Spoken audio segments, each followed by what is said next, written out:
Luxcana from Luxury Gaming, and I'm here with... Alex Brosseau, but I go by Wochuck01 online. Okay. How did you do today? Today, not good. Yesterday I did great, but today I played 2 games and I lost them both, so 0% win rate? Is that any good or not? But you still got top 64. I did get top 64. Which is amazing. Out of like a 2,000 player event. Yes. So let's give you some credit. Thanks. And what colors did you play? Today I played Steel Song, the same thing I played in Atlanta. Very, very similar list. Only a couple changes, maybe like 6 yards. Okay, so let's see the deck. Well, starting in the 1-drop slot, we have 4 Cinderellas. Very basic in every Steel Song deck. Lets you sing all your 3-cost songs instantly on turn 2 just by tapping your character. So, automatic 4 of. We also have 4 Robin Hoods. Very important in the deck. Shifting into Robin Hood lets you sing a whole new world, sing swords, sing all your songs. So that thing, not great by itself, but grows up into the big boy. We all know that. Here's the Spice. This is what I've been running for the last month. Everybody's like, whoa, what's that? It's the Golden Harp. So your bad matchup, in parentheses, is control decks. And this is something that gets past the control decks. It allows you to go wide immediately after a whole new world. And just, I'll turn everything sideways. It allows you to go wide after a whole new world and just fill the board with stuff and get to 20 more before they can do beat prep. And works out very well. So now I see you have 12 1-drops. 12 1-drops. Technically only 8 though, because you can't play this on turn 1. You can, but it'd be a very bad idea. Okay, because it would... It has a stipulation where if you don't play a song on that turn, it gets discarded immediately, so you can never just play it on turn 1 because then it just goes straight to the discard pile. It's only after you play a song you can really use it. I mean, you can do it, but it wouldn't make sense. Gotcha. Okay, thank you. So then we go on to our 2-drops. We ran 3 Ursula. Again, the entire theme of this deck is just playing your songs much cheaper than they should be. It's a 2-drop that sings to 4, so that's good for your Zeuses, your Storms, your Strengths, all that stuff. And it's got 4 health, which is very beneficial in a lot of matchups. 4 is a good number, especially for an equal 2-drop. It's a big body. Next 2-drop with Bare Necessities. Again, we want to beat the control decks, get around the beat prepared, so load up the board, take away their beat prep, take away the swords, and just win the game after that. Just quest out, and they have no way to answer your board. Pretty simple. Smee, another great 2-drop. 3/3 for 2, quest for 2. Awesome stats on a 2-drop. His downside, again, in parentheses, is he takes damage if you don't have a captain in play, and I don't run any captains. It's actually a benefit in this deck because I run Rapunzels, and you want to take damage. So once you build up damage on yourself, it allows you to Rapunzel and then draw cards off the self-damage. So right here. Songs. Storm Rage on, insanely good with Cinderella. Just turn 2, whatever they have, kill it and draw a card for free. Can't do better than that, right? Strength of a Raging Fire. Take out the bigger threats, and even better in this deck because after you play a whole new world and you play all those harps and 1-drops and stuff, you just have a board of a ton of stuff. So it basically says, turn 1 creature sideways, kill anything you want. Very, very good in this deck. There's a 3 of this, but I ran 4 of this now. This is my other anti-red. It's Gaston. It's like an aerial, but the big difference is it's a 3/3. So a lot of the red decks, the control decks, what they'll try and do is when you play your singer on 3, with wanting to play a whole new world next turn, they'll brawl it. They'll play brawl because aerial's to attack. Mm-hmm. This can't be brawled. So when you play this on turn 3, it's automatically going to always get to sing a whole new world next turn. So I run 4 of these along with 4 aerials. So increase your chance of not getting brawled, so a whole new world will stick. And the 3/3 strat the stat line is great against so many things. Now, when do you not want a whole new world? When do I not want a whole new world? Typically when I play second. When I play on the draw, because you get 1 more card than your opponent, you typically don't want to play a whole new world because it's just like equalizing the card advantage. Now, you had card advantage because you played second, you got to draw, they didn't. So when you play a whole new world, when you're playing second, it's in their favor most of the time. They'll have a small hand, you'll have a big hand. So you want to be a little more selective, unless there's situations where you can like dump your entire hand and then play it to make it beneficial for you. But typically, a whole new world, you keep it during your mulligan phase when you're playing first, and you get rid of it when you're playing second. Okay. Rose Grace coming to mind, just 1. Could have been 0. Most people run 3 with the queen, but I don't run the queen. But it's just, it's a song you hit off aerial for ink, and it just will situationally be good against a mirror match like another big Cinderella or a Tamatoa or a Maui, something along those lines. Big Sisu. Big Sisu, or even Little Sisu. After you play a whole new world, you get 7 cards in your hand, so I think it becomes 8 strength. That's so true. You draw this, and it kills the 3-drop Sisu, too. Came in handy a couple times yesterday, but in general, it's mostly just ink. I think it's still worth playing there just because Ariel's in the deck.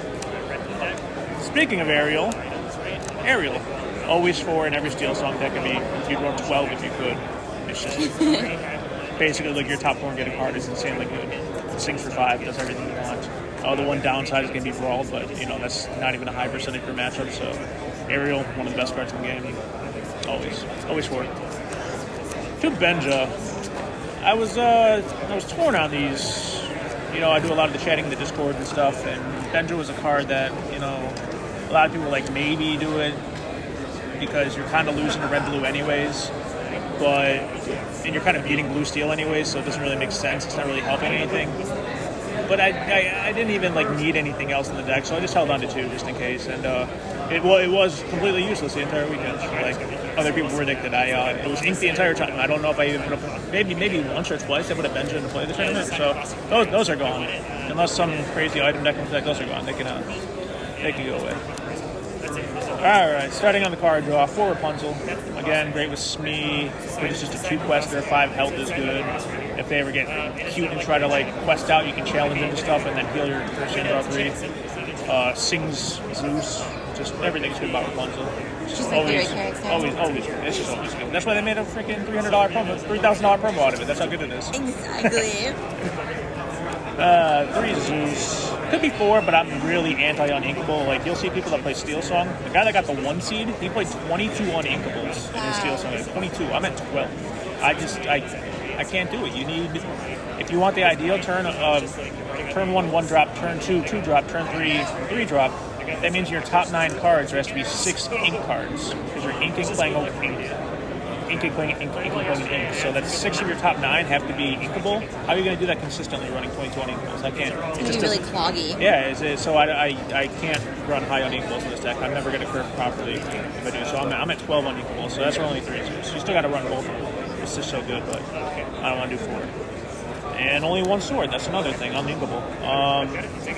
I feel like Sword is literally good in one matchup. I think it's literally good against Green Steel only, and I'm just really confident in that matchup anyways, so I don't think it's necessary. Ironically, I got knocked out by a Green Steel. So. But even in that game, it wouldn't have done anything. I was just sitting at 4 ink. I wouldn't have been able to play it. It would have not done anything. So, 1 sword, most people play 2. I'm just a 1. I hate uninkables, and I hate that card. I think it's good against one thing only. Robin Hood, standard, every single Steel Song deck. I don't know what to say about that. Shift into it, survive Zeus, sings all your songs, keeps her questers in check, gets Rapunzel healing, just everything good. One of the best cards in the game. Everybody's on Robin Hood. Speaking of best cards in the game, for a whole new world. Discard your hand and draw 7 is a pretty good effect. If used properly. If used properly, yes. But Steel Song is... So the entire theme of my deck is with all the 1-drops and the harps and stuff, and the 2-drop Sneeze and the 2-drop Ursulas, is to just play your entire hand out, sing a whole new world, play your hand out again, sing a whole new world, play your hand out again, sing a whole new world, and just pretty much dump everything on board and replenish your hand. And it worked out, it's been working out really well. I won 2 store championships with it. I got top 64 here today. Thank you. But in my top 64 game, I unfortunately played a total of 0 in regular worlds, and that ended the run. Sometimes you just don't get it, and that's that. And rounding us off, another card that made a big promo of.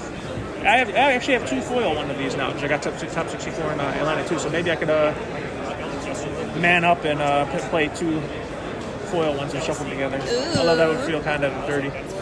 But Big Cinderella, just good against everything. Good against Ruby Amethyst, good against steel decks. Oftentimes this card, basically the text says you win the game when it comes into play, so you would always... It's really hard to kill. It's so many decks just have no answer to it, so... Definitely worth the spots when you play 4 little Cinderellas. Okay. Do you have any social medias you want to shout out? Any social medias want to shout out? Well, I do my blog. That's championschat7.wordpress.com. I always write strategy articles. I write about Steel Song. I did a dual Steel Song article. Zach Damon's on one of them. I write tournament reports, just random things on my mind. So my WordPress, although it's kind of clunky, it's one big scrolling thing. So I don't know. I'm on Discord. I'm famous on Discord. I'm very polarizing. A lot of people either hate me or love me. I'm not sure which one, but what's your Discord? Just WarChuck01. WarChuck01. I guess I'm controversial because I say mean things sometimes, but I'm actually just joking and sarcastic all the time. I've never been serious ever. I think anybody that knows me in real life knows I'm just the nicest guy ever, but The Discord, I just kind of like rage sometimes. And they take it serious, but I don't know. So please, if you see me at Discord, don't hate me. I'm a good guy. He's a good guy. Do you have any other thing you want to say? No, that's about it. Okay, thank you. Make sure you like and subscribe.